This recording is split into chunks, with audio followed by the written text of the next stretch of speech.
How to get an ADHD assessment in the UK. Okay.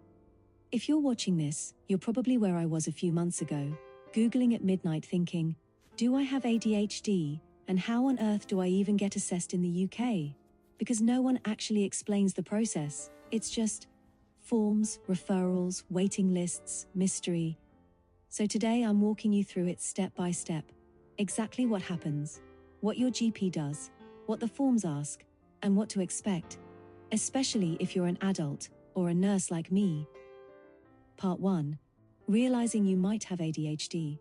Most of us don't wake up and think, I have ADHD. It's usually more like, why am I exhausted all the time? Why can everyone else study normally? Why do I need 47 lists to function? Why does life feel harder than it should? And for a lot of women, especially nurses, we've masked for years. We've coped, we've overcompensated, we've worked twice as hard, so it gets missed. First step, see your GP. Your first step is really simple. Just book a normal GP appointment. That's it. Nothing fancy. What to actually say. I know this sounds silly, but people panic about what to say. You literally say, I think I may have ADHD and I'd like to be referred for an assessment. Pause. You don't need to prove anything in that appointment. You're not being tested, you're just starting the referral. What your GP might ask. They'll usually ask things like, what symptoms are you having? How long have they been there? Does it affect work, home? Did you struggle as a child? Any anxiety or depression? Any medication? It's more of a chat than an exam. They're not trying to catch you out, they're just checking there's enough reason to refer. Referral options. NHS versus right to choose. In England especially, you usually have two routes. Option 1. Local NHS service. Your GP refers you to your local adult ADHD clinic. Downside? Waiting lists can be long, like years in some areas. Option 2. Right to choose.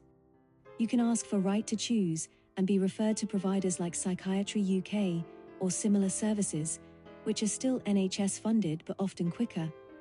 As a nurse, I didn't even know this existed at first, so ask about it. The form. Okay. Now comes the bit that feels like writing your life story. The ADHD referral questionnaire.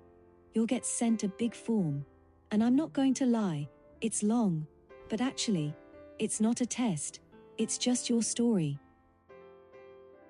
What the form asks. They usually ask about your current difficulties,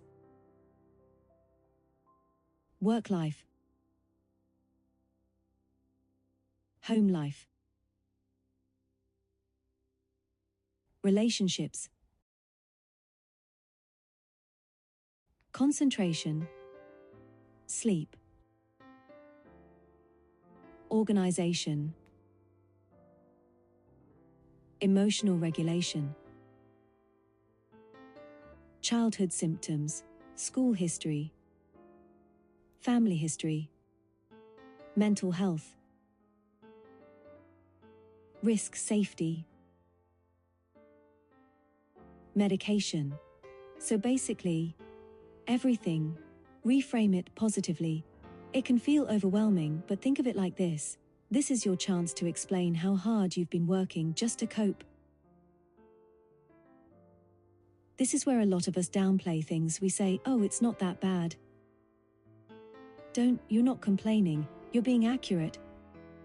Practical tips. Here's what helped me. Write examples, not labels. Describe real life, not medical terms. Say how it affects you.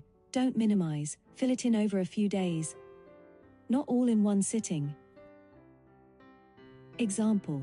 Instead of writing poor concentration, say, I can't watch a film without getting up 3 times. That paints a picture. After you send the form, once it's sent back, you basically join the waiting list, and then it's a bit of patience. You might get confirmation email, screening questionnaire, or straight to assessment booking.